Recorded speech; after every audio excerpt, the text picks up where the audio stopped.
네, 우리 사남 성교의 찬양 참 든든하고 참으로 하나님께서 기뻐하실 줄로 믿습니다. 오미크론이 드디어 5만 명까지 육박하게 되었는데 사랑하는 성도 여러분, 하나님께서 눈동자같이 지켜보아여 주시고 모든 갈 길을 손잡아서 이끌어 주시기를, 그리하여서 주님의 평화가 넘치는 일상생활이 되시기를 주님의 이름으로 축복합니다. 올해 우리 교회 표어가 복음으로 교회를 새롭게 세상을 이롭게입니다. 오늘은 그리스도를 본받아 제3부로 넘어가기 전에 먼저 그리스도를 닮는 삶의 의미가 무엇인지, 그리고 그리스도를 닮는 삶에 무엇이 새로운가를 좀 함께 나눠보는 그런 시간을 갖고자 합니다. 이름을 밝히지 않은 한 사람이 고아원에 찾아와서 물었다고 합니다. 미국에서요.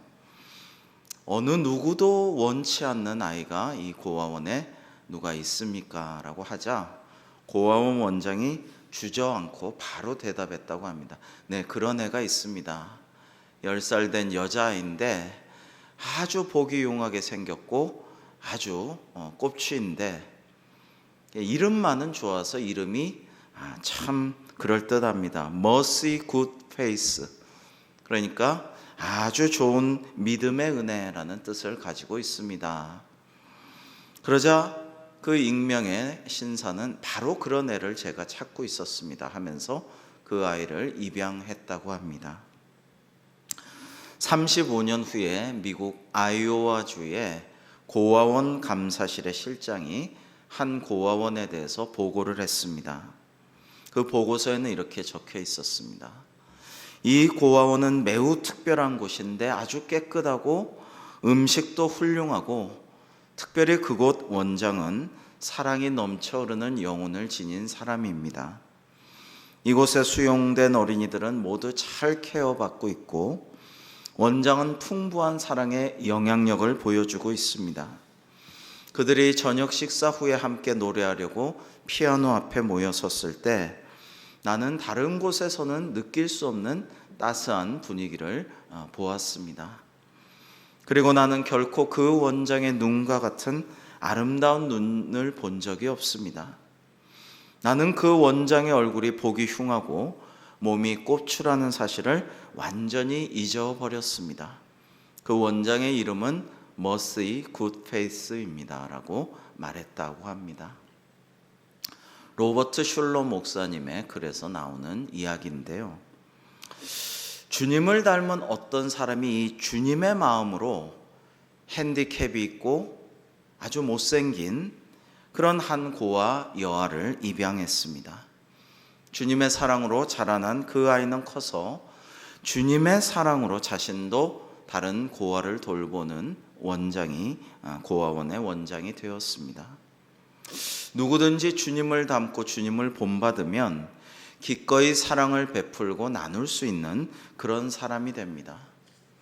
여러분, 우리가 왜 수요일 날 그리스도를 본받아를 함께 묵상하고 있나요?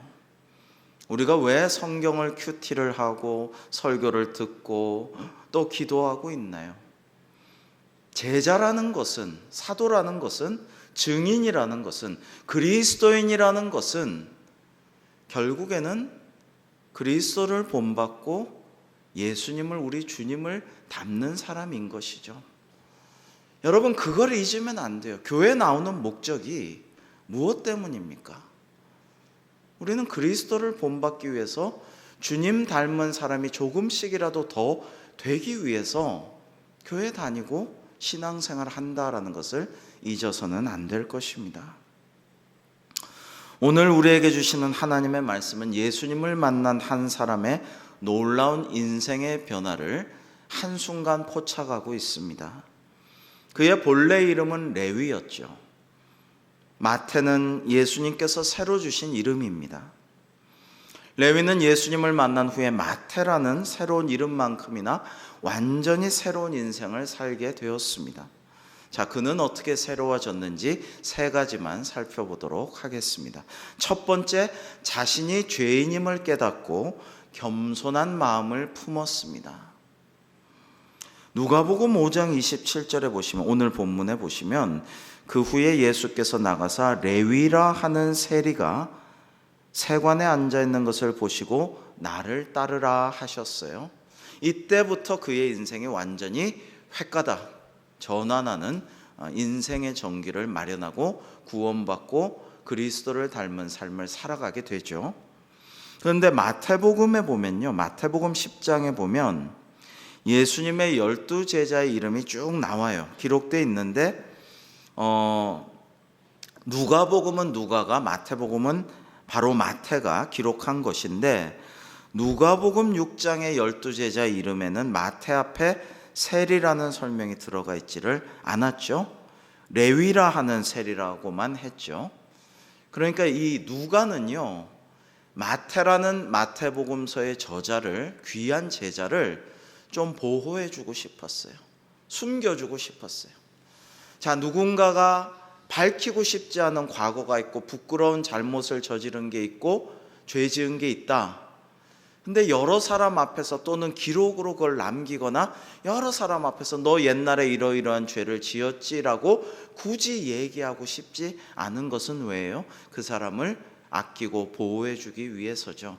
그러니까 누가는 마태의 세리였다는 것을 말을 안 하고 그냥 뭐라고 합니까? 레위라 하는 세리, 이렇게 표현을 하고 있어요. 그런데 마태복음 10장에 예수님의 12 제자의 이름이 기록되어 있을 때에 마태는 스스로를 세리 마태, 자 3절만 보시면 2절에 12 사도의 이름은 이러하니, 쭉 해서 베드로부터 빌립과 바돌로메 도마와 세리 마태, 알페오의 아들 야고보와 다데오, 이렇게 쭉 나갑니다. 스스로를 세리 마태, 이렇게 딱 명확하게 이름을 붙여서 부르고 있습니다. 자, 지난번에도 작년인가요? 우리가 믿음의, 성서 속의 믿음의 인물들을 나누면서도 우리가 나눴지만, 세리라는 것은 가장 부끄러운 죄인 중에 하나예요. 우리식으로 말하면 일제시대 순사 같은 존재죠. 민족을 편을 들지 않고 독립운동은 못할 망정, 열심당원처럼 시카리오처럼 적을 암살하거나 로마 정부나 로마에 빌붙은 부역자들을 어떻게 해보겠다, 이 정도는 아니더라도 중간이라도 가면 좋을 텐데 세금을 뜯어가지고 로마에 바칩니다. 그것만으로 먹고 살 수 없으니까 그 중에 일부를 삥땅에서 자기가 부를 축적하고 살아갑니다. 이게 세리라는 것이죠. 그래서 바리새파 사람들은 세리를 창녀, 죄인과 동격으로 부르며 멸시했습니다. 자, 그런데 누가는 숨겨서 그저 레위라는 세리라고 부르는 그 과거의 이름인 레위를 사용하지 않고, 마태복음은 마태 자신의 겸손한 면모를 보여주고 있어요. 모든 것을 버리고 예수님을 따랐던 점은 마태복음에 안 나오고, 그 다음에 마태의 집에서 예수님을 위해 큰 잔치를 베풀고 주님을 섬긴 것은 누가복음의 기록에만 나오지 마태복음에는 그런 것들 안 나와요. 그러고 마태는 뭐라고 합니까? 세리 마태라고 자신의 이름을 밝히고요. 우리 마태복음 9장 9절과 10절도 한번 우리 교독해 볼까요? 예수께서 그곳을 떠나 지나가시다가 마태라 하는 사람이 세관에 앉아 있는 것을 보시고 이르시되 나를 따르라 하시니 일어나 따르니라. 예수께서 마태의 집에서 앉아 음식을 잡수실 때 많은 세리와 죄인들이 와서 예수와 그의 제자들과 함께 앉았더니, 자, 누가복음 오늘 본문과 같은 본문인데 굳이 다시 앞에서도 나왔지만 마태라 하는 사람이 세관에 앉아 있는 것을 보시고 나를 따르라 했다는 겁니다. 근데 이때는 이름이 레위였잖아요. 나중에 예수님께서 마태라는 새 이름을 주셨어요. 새 사람 되라고, 거듭나라고. 예수님께서 많이 그렇게 새 이름을 주시고 새롭게 되라고 축복하시는 것을 우리는 볼 수가 있죠. 그런데 이때는 레위니까 그냥 옛날 이름을 써도 되는데도 아까도 그렇고 지금도 마태라고 이야기를 하고 있어요. 과거에 그는 돈을 따르고 지위와 권세를 따르고 사람들을 좌지우지하는 교만한 사람이었으며 로마 제국에 부역하여 자기 민족에게 아픔을 주는 일을 했습니다. 그게 일상이었어요. 그게 자기의 직업이었어요. 생계 유지 수단이었어요. 그러나 그가 생명의 주님이신 예수님을 만난 후에는 자신이 죄인임을 알게 되었어요. 그리고 겸손하게 그것을 인정합니다. 그리고 자신을 사람들 앞에서 낮추는 인물이 되었습니다. 숨기지 않아요. 드러내요. 기록하고 전해요. 왜? 거기서 교훈을 얻으라고. 성경이 특별한 것은 뭡니까? 용비어천가 하면 태조 이성계 조상 6대조까지 다 용이라고, 다 대단하다고 신격화하고, 여러분 모든 정사라고 해도, 제대로 쓰여진 정사의 기록이라고 해도 이건 다 승자의 기록이기 때문에 다 그저 자기들 유리한 대로 쓰고, 적이었고 이미 역사의 뒷페이지로 넘어간 사람들은 다 깔보고 낮추고 그래요. 공산당들도 새로 수령이 되고 새로 서기장이 되면 그 전에 거를 다, 그 전에 정권을 다 까고 뭉개고 욕하고 비난해요. 그리고 내가 잘났다 그러죠. 백제의 의자왕은 의롭고 자애로운 왕이란 뜻으로 의자왕이에요. 업적도 많고 백성도 사랑했고 백성들이 좋아했고 대단한 왕이었지만 그 의자왕의 여러 가지를 다 파묻어버리고 삼천궁녀, 실제로 삼천궁녀가 있을 확률은 굉장히 적지만 그런 설 낙화암에 삼천궁녀가 언제 줄 서가지고 그걸 다 떨어집니까? 그 CGV를 다 빌려야지 삼천궁녀 다 기다렸다가 그 어느 세월에 몇 시간 만에 다 떨어집니까? 그런 일은 있을 수가 없는데 그런 식으로 폄하를 한다 이거죠. 그런데 성경은 어때요? 성경은 다윗이건 아브라함이건 저 야곱이건 베드로건 위대한 사도 바울이건 그 잘못했던 과거를 그대로 다 드러내요. 다 기록해요. 그러면서 죄인이 의인되고 예수님을 부정하고 교회를 핍박했던 자조차 하나님의 영광을 드러내고 순교하는 모든 것들을 드러내고 있습니다. 이게 성경의 위대한 점이죠. 여러분, 그러므로 마태는 그리스도를 닮아 겸손한 모습을 보여줍니다. 세상에서 제일 겸손한 사람이 누굽니까? 바로 예수님이시죠. 하나님이시고 하늘 보좌에 계신 분, 천군 천사의 찬양만 받기도 합당하신 그런 분이신데 이 땅에 내려오셔서 성육신 하셨죠. 우리와 함께 먹고 자고 눈물도 흘리면서 우리를 사랑하시면서 사셨죠. 태어날 때부터 석가모니 시다르타처럼 룸비니 꽃동산에서 왕자로 태어난 게 아니라 구유에서 짐승의 거기서부터 태어나셨고 결국에는 십자가에 못 박혀 죽으심으로 우리를 구원하셨어요. 이렇게 겸손한 분이 어디 있습니까? 빌립보서 2장에 그리스도 창가 보면 얼마나 그리스도께서 겸손하시고 그러한 겸손하신 주님을 하나님께서 높여주셔서 모든 사탄 마귀와 지옥의 권세도 이기심을 찬양하고 있어요. 예수님도 스스로 말씀하셨어요. 이것은 교만해서 자만해서 말씀하신 게 아니라 사실이 그렇기 때문에 그런 거예요. 나는 마음이 온유하고 겸손하니 너희는 내게 배우라. 나의 멍에를 메고 내게 배우라고 하시지 않았습니까?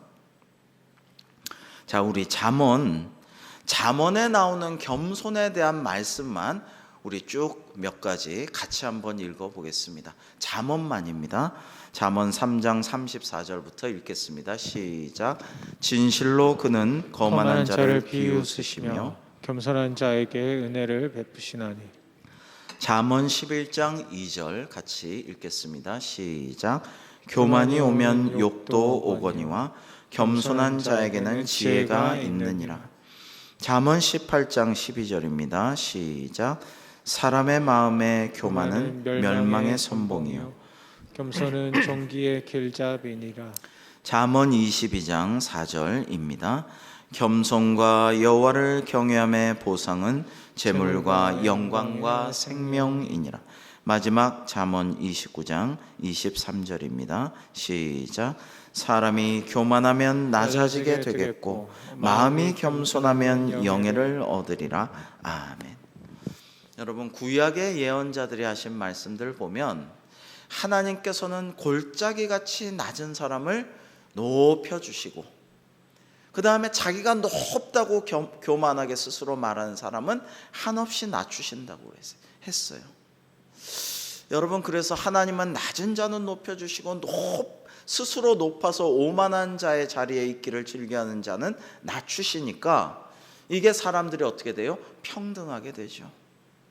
여러분, 계속 부익부 빈익빈이 심화되는 이 세계를 우리는 살아가고 있는데, 가만히 이번에 오미크론에 대해서 생각해 보니까 이거는 모두가, 그전에는 모두가 평등했던 게 죽음밖에 없었죠. 죽음이 언제 어떻게 찾아올지 모르고 모든 사람은 똑같이 죽으니까 모든 사람은 죽음 앞에 평등한 거였죠. 근데 이제 코로나와 오미크론이 찾아오니까 미국 대통령, 영국 총리, 할리우드 배우, 수많은 예술가, 부자, 가난한 자, 무명의 사람들 할 것 없이 다 걸려요. 그러니까 이게 참 평등하구나. 이게 우리에게 좀 더불어 살고 함께 살고 좀 같이 살라는 거를 배우라고 하시는 뜻인가, 이런 생각도 좀 해보았어요. 자, 여러분, 두 번째로 이 마태는요, 그리스도를 본받아서 어떻게 했느냐? 겸손했고, 두 번째로는 모든 것을 버리고 예수님을 따라가는 모습을 봅니다. 28절에 보면 그가 모든 것을 버리고 일어나 따르니라 라고 되어 있습니다. 자, 마태는 예수님을 만난 후 자신이 과거에 귀하게 여기고 의지했던 모든 것을 버렸습니다. 예수님께서 제자들을 부르신 장면을 살펴보면 모든 것을 버렸다는 말씀이 계속해서 등장하는 것을 볼 수가 있어요. 예를 들어 누가복음 5장 10절 11절 보면 세베대 아들로서 시몬의 동업자인 야고보와 요한도 놀랐습니다. 이제 예수께서 시몬에게 이르시되 무서워하지 말라, 이제 후로는 내가 사람을 취하리라 하시니 그들이 베드로를 육지에 대고 모든 것을 버려두고 예수를 따르니라 라고 되어 있어요. 자, 그런데 이것이 모든 것을 버렸다고 해서 가족들과 사도들, 제자들이 인연을 다 끊었다, 이거 아니에요. 석가모니는 모든 것을 자기가 득도한다고 다 버려요. 심지어 결혼해가지고 갓난아기가 있었어요. 이제 왕자비죠. 왕자비가 울면서 이 갓난아기랑 신혼인데 나를 버리고 어디로 가냐고, 그렇게 해도 놔라, 나는 득도해야 된다, 나는 도를 위해서 다 모든 인연을 끊어야 된다, 이러고 뿌리치고 갑니다. 그러나 제자들과 사도들, 예수님도 마찬가지예요. 가족들과 인연을 다 끊고 머리 깎고 아무도 없는 산으로 올라가서 혼자 면벽 수행하는 게 아니에요. 그렇지 않습니다. 세상과 단절한 게 아니에요. 사도들은 여전히 자신의 가족들을 돌보았고 사람들과 교제했습니다. 베드로는 예수님의 제자가 된 후에도 자기 장모가 병들자 예수님께 치유받도록 도왔죠. 그냥 모른 체 하지 않았습니다. 나는 예수님 제자니까 당신과 내가 무슨 상관이 있습니까? 나는 도 닦으러 가야 됩니다. 아프든지 말든지 죽든지 말든지 안 그랬어요. 사도들은 예수님께서 부활 승천하신 후 온 세상을 다니며 복음을 전할 때 각자 아내와 동행했습니다.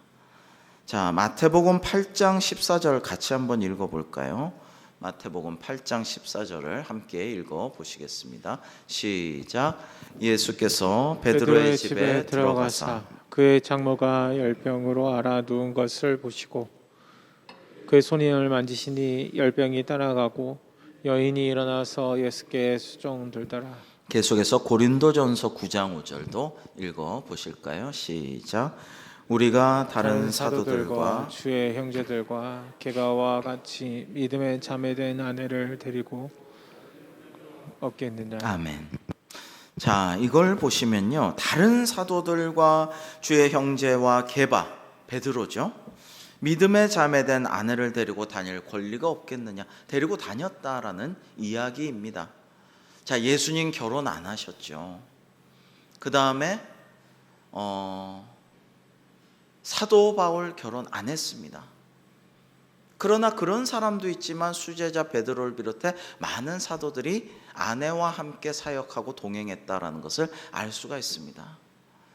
가끔 천주교 신부들이 이제 사제들이 결혼을 안 하는 것을 이게 참 성자고 참 거룩하고 그것이 맞다, 이렇게 생각하는 사람도 있는 것 같아요. 스님들도 그러니까 얼마나 좋아 보이냐? 그렇지 않습니다. 그 동방정교회는요, 고위직에 아주 높은 천주교를 치면 교황 같은 총대주교 같은 높은 직분을 얻으려면 결혼을 안 합니다. 그러나 그렇지 않는 사람은 결혼을 해도 되고 안 해도 됩니다. 주로 결혼을 하죠. 로마 카톨릭 사람들은 로마 제국의 관습을 이어받아서 수염을 말끔히 깎죠. 머리도 이렇게 하고. 그러나 동방정교회는 동방의 전통을 이어가기 때문에 수염을 덥수룩하게 기르고 이 수염이 남자의 상징이라고 생각해서 늘 쓰다듬으면서 자랑스러워합니다. 이런 것들은 관습의 차이고 하나님께서 자유를 주셨죠. 우리 동방에 중국이나 한국, 일본에 천주교가 전래될 때 많은 사람들이 음양의 조화와 남녀의 여러 가지 하나님께서 창조주 조물주가 준 섭리가 있는데 왜 결혼 안 하냐? 사제들은 굉장히 동양인들이 이상하게 여겼고 세계 각국에서도 많이 그랬습니다. 그래서 이런 것들은 하나님께서 자유로 주신 것이고 이것을 가지고 뭐라고 할 것은 아니에요. 그래서 모든 것을 버렸다라는 것은 가족과 모든 인간관계를 다 버렸다는 게 아니라 우선순위의 문제를 말한 것입니다. 이 세상에 어떤 것도 예수님 다음 순서, 하나님 나라 다음 순서, 먼저 하나님의 나라와 의를 구하고 다른 것을 이제 그 다음이다, 이런 말씀인 것이죠. 존재의 질서와 사랑의 질서라는 게 있습니다. 존재의 질서란 하나님, 그 다음에 우리 사람, 그 다음에 동물, 식물, 광물, 이런 것들을 순서대로 우리가 사랑의 질서를 가지고 사랑해야 마땅하다라는 말입니다. 먼저 하나님부터 사랑해야지 사람을 더 사랑해서는 안 되고요, 동물을 더 사랑해서도 안 돼요. 요즘 텔레비전이 제가 전부 다 본 프로는 한 번도 없습니다만은 약간 개판인가요? 개에 대한 프로그램들이 틀면은 여기저기 많이 개들이 참 많이 나오고 유튜브에서도 개가 많이 나온다고 그래요. 애견들 보면서 아침에 일어나면 눈 뜨면은 자기가 개를 키우지 않더라도 좋아하는 개 유튜브에서 보고 이제 일하고 자기 전에도 개 보고 그러고 꿈자리에 들고 개를 참 좋아하는 사람들이 많고 진짜 그런 말도 많이 들었어요. 개가 인간보다 낫다는 거예요. 배신도 안 하고 의리도 지키고 힘들게 일하고 들어오면 그렇게 반겨하고 자식들도 전혀 반겨하지를 않고 인사도 안 하는데 와이프도 별로 따뜻하게 얘기도 안 해주는데 이 개만은 나를 너무 사랑하고 존경하고 너무 반가워하니까 배신도 안 하고 충직하고 개가 더 사랑스럽다, 이런 말을 하는 사람을 종종 들었습니다. 그런데 사람보다 동물을 더 사랑하면 안 되겠죠. 식물도 마찬가지죠. 매화나 귀한 난초나 이런 거를 너무 사랑해서 그거를 조금 잘 못 다루면 아내나 옆에 시중 드는 사람을 막 나무라고 그래서도 안 되겠고요. 그리고 광물은 뭐예요? 금이나 은이나 다이아몬드나 돈이나 이런 것들을 심지어 하나님보다 더 사랑하면 안 된다. 그래서 존재의 질서와 사랑의 질서를 우리가 잘 알아야 된다라는 것인데요. 자, 마태가 모든 것을 버렸다라는 것은 자신이 그간 추구했던 부유함과 권력을 다 내려놓았다는 것입니다. 즉 마태는 그동안 하나님을 돈보다 사랑하지 않았을 뿐더러 사람도, 자기 동족, 동포들도 돈보다 더 사랑하지 않았던 것이죠. 그런데 오늘 이 본문에 보면 예수님의 제자가 된 다음에 어떻게 돼요? 레위가 예수를 위하여 자기 집에서 큰 잔치를 하니 돈을 엄청 써가지고 아까운 줄 모르고 큰 잔치를 한 거예요. 그래서 주님을 공개했다라는 것입니다. 대접했다라는 것입니다. 사도 바울은 예수님을 만난 후에 빌립보 3장 같은 데 보면 이런 말씀을 합니다. 그러나 무엇이든지 내게 유익하던 것을 내가 그리스도를 위하여 다 해로 여길 뿐더러 또한 모든 것을 해로 여김은 내 주 그리스도 예수를 아는 지식이 가장 고상하기 때문이라. 내가 그를 위하여 모든 것을 잃어버리고 배설물로 여김은 그리스도를 얻고 그 안에서 발견되려 함이니라고 말씀하고 있습니다. 자, 마태는요, 예수님 승천하신 후 30년간 에디오피아에서 복음을 전하다가 주후 60년경 나다바에서 미늘창, 이 끝이 나뭇가지처럼 두 가닥 세 가닥으로 갈라진 창을 미늘창이라고 합니다. 여기에 찔려 또 목도 베어서 순교했습니다. 그는 진정으로 모든 것을 버리고 예수님을 따르고 그리스도를 본받은 삶을 살았습니다. 그리고 그렇게 하나님을 위해 죽었죠. 역시 그리스도를 본받아 그렇게 하였습니다. 그리고 그는 그리스도를 닮아 완전히 새로운 인생을 살다가 천국 시민으로 새로운 영생의 길로 들어섰습니다. 마지막 세 번째 마태는요, 받은 은혜에 감사했습니다. 받은 은혜에 감사하는 삶을 사는 사람이 새로운 인생을 사는 거예요. 제가 예전에 그 전도사 시절에 유명한 아주 유서 깊은 오래된 서울 종로의 양반교회 섬기는데 한 그 교회학교 부장 선생님이 너무나 온화하고 평안하고 따스한 그런 성령 충만한 얼굴로 늘 웃으면서 인사도 잘하고 학생들을 잘 돌봤어요.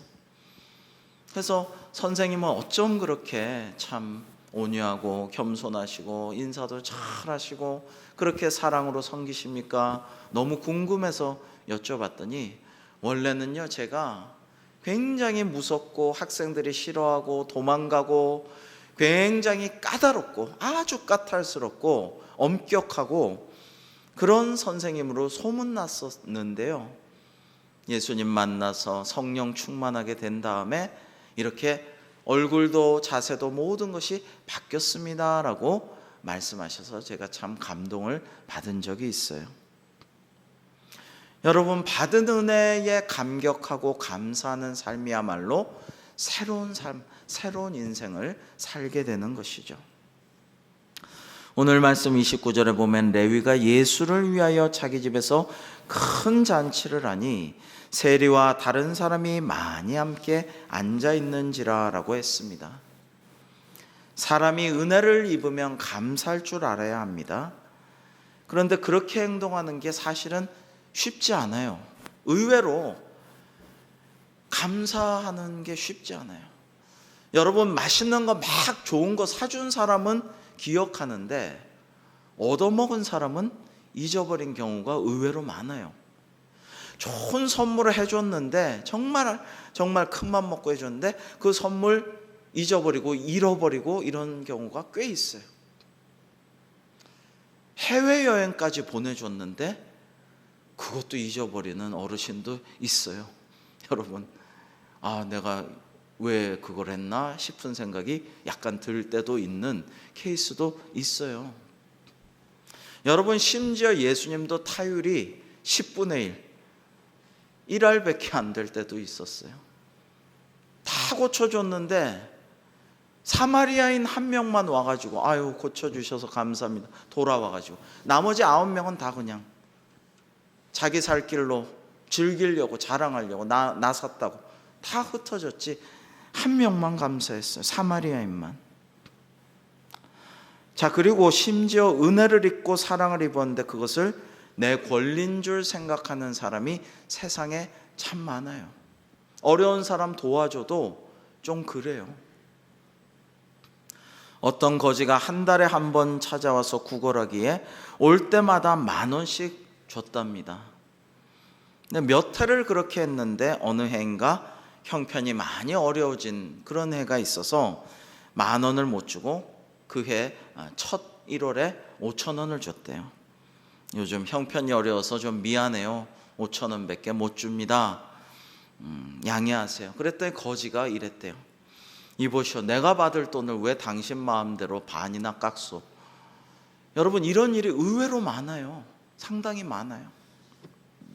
그래서 복지국가라는 데에서 그런 일들이 많이 일어나는 것을 알 수가 있습니다.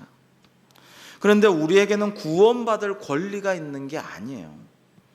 하나님의 사랑으로 예수 그리스도의 희생과 그 십자가 은혜로 구원받은 것이지, 우리가 구원받기에 마땅하고 합당하고 그런 권리가 있고 공로가 있고 잘해서 착해서 아니에요.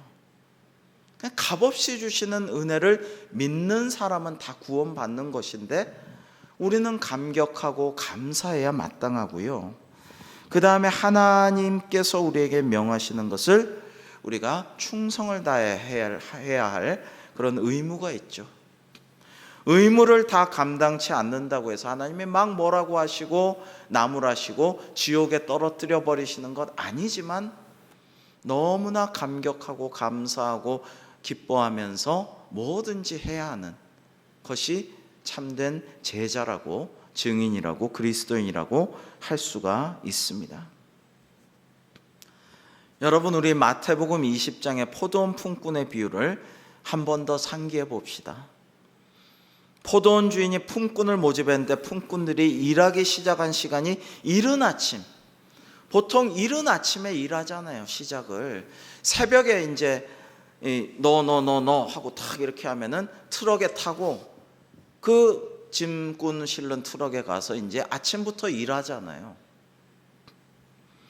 근데 어떤 사람은 오전 9시, 어떤 사람은 정오, 오전, 오후 3시, 오후 5시 다 달랐어요. 그런데 이른 아침에 온 사람에게 주인이 약속한 품삯 한 데나리온, 이게 일반적인 하루 당시의 품삯이었는데, 근데 차례대로 다 똑같았고 오후 5시에 와서 해 떨어지기 전에 1시간 일한 일꾼에게도 한 데나리온을 지급했습니다. 자, 생각해 보면 지급하기로 한 품삯이 똑같아요. 한 데나리온.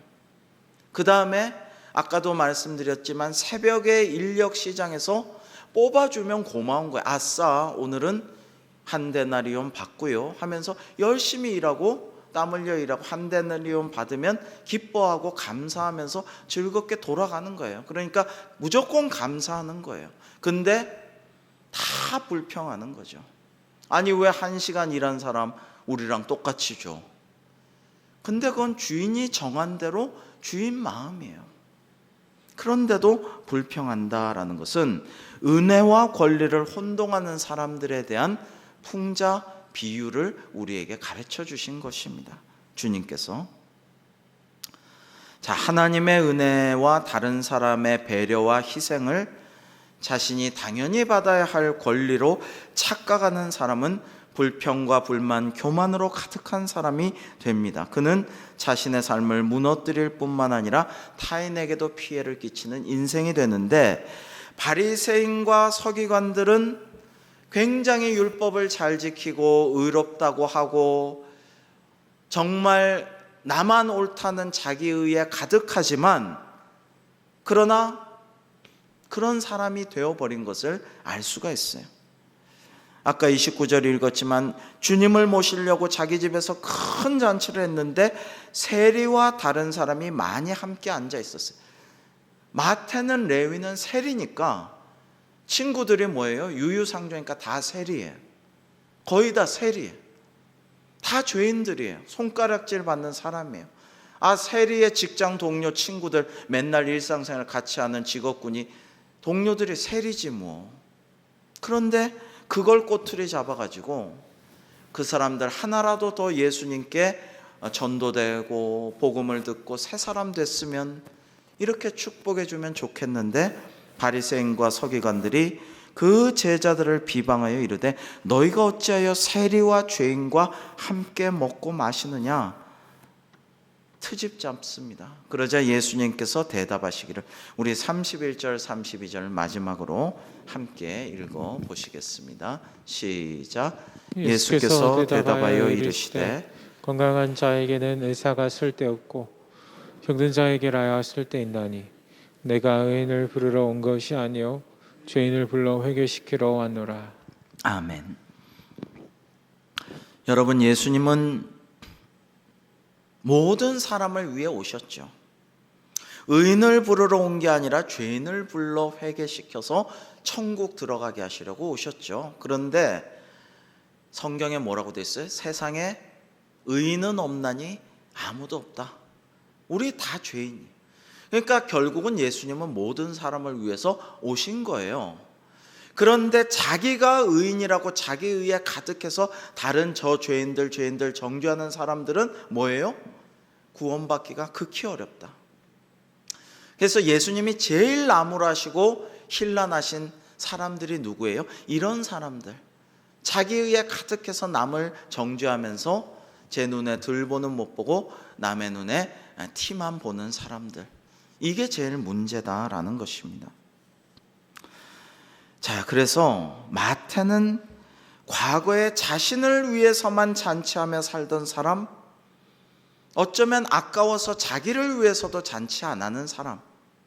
잔치란 건 누구 불러서 함께 먹고 마시고 즐거워해야 하는데 그것도 아깝고 남의 눈 두렵고 누가 돌 던지고 뭐라고 할까, 독이라도 탈까, 그것도 못했을지도 모르는 사람이 이제 예수님을 위해서 자기 동료들, 죄인이죠, 그 다음에 많은 사람이 함께하는 큰 잔치를 베푸는 사람이 되었습니다. 다시 한번 정리합니다. 마태는 이제 겸손한 자가 되었고 자신이 아닌 예수님을 위해 사는 자, 그리스도를 따라 그리스도를 본받아 그리스도를 닮은 사람이 되었고 마지막 은혜에 감사하는 사람이 되었습니다. 사랑하는 성도 여러분, 우리가 과거에 어떤 죄를 지었건 어떤 부끄러움이 있었건 간에, 예전에 내 모습이 어떤 모습이었던 간에, 예전의 모습 생각하면 이불 차고 이불 킥하고 너무 부끄러워서 소스라치게 놀라기도 하지만 이제 우리는 다, 여기 계신 저와 여러분 모두는 예수님을 만나 새로운 존재가 되었어요. 새 사람이 되었어요. 그런즉 누구든지 그리스도 안에 있으면 새로운 피조물이라. 이전 것은 지나갔으니 보라 새 것이 되었도다라고 하셨습니다. 사랑하는 성도 여러분, 예수 그리스도를 믿는 믿음 안에서 우리가 날마다 새롭게 돼요. 날마다 우리 안에 세포들이, 노화된 세포는 죽어버리고 새로운 세포들이 늘 새로 태어나듯이 우리도 날마다 옛 자아는 죽여버리고 새로운 그리스도를 닮은 자아로서 날마다 더 그리스도를 본받는, 그리스도를 닮는 새로운 삶을 살아감으로 하나님께 영광 돌려드리고 이웃을 사랑하고 복음을 증거하며 세상을 이롭게 하여 하나님께 칭찬과 상급을 받는 우리 모두가 되기를 주님의 이름으로 축복합니다. 기도하시겠습니다.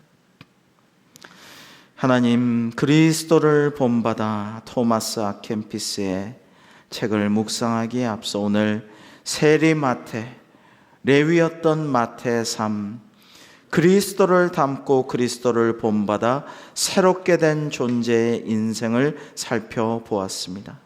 저희에게도 날마다 그와 같은 은혜를 주셔서 거룩한 성화의 길을 걷게 하여 주시옵소서. 예수님의 이름으로 기도하옵나이다.